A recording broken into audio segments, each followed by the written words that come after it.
It was early on a Saturday night when rain began to fall. Those showers quickly turned into God-fearing storms. Well, it was raining heavily, and I had gone to bed. It rained so hard we couldn't hardly see anything. I saw water, I saw boats coming in, carrying people in, and it was a nightmare almost. Canoes carrying people. People came in, they were wet, they were cold. People tell about waking up with water in their bed and crawling upstairs and getting dressed and waiting for somebody to rescue them. I think I was in shock like everybody else. I was in shock and I didn't think a lot. I tried to figure out if there's anything I could do. As the rain continued to fall and floodwaters continued to rise, something amazing happened that may be credited for saving countless lives.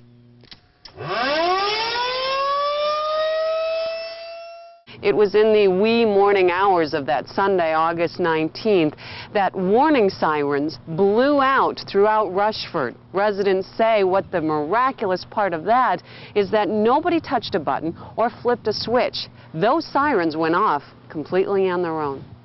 About 2 o'clock, the sirens were going off. They tried to say the sirens shorted out and they went off, but there was a higher power that put those sirens on. Jesus is present in everything.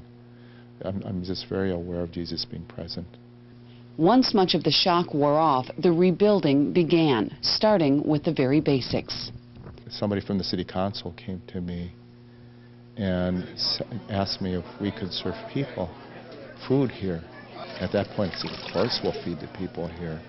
So Father Joe Patty, head of Rushford's Catholic Church, put his faith into action, as did Betty Culhane and neighbor Delaine Kjos. I can't go out and clean houses and things like that, but I can help feed people. Somebody that's helping you along the way.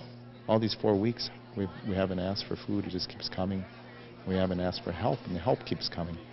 And as the shock wore off and reality set in, the questions began, the most common even among the faith-filled. I did hear some why questions. How could God let this happen? Children sometimes, little children, saying, I'm angry at God. Because I said to them at church, I said, if you're angry at God, you got to work that out with God and tell Him. And I said, God can handle that. And the first few days, it was very, very depressing for people.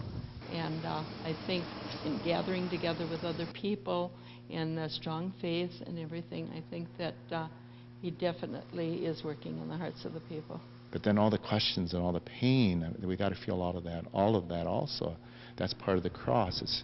It's part of life too, is walking with Jesus and the cross. Take up your cross and follow me.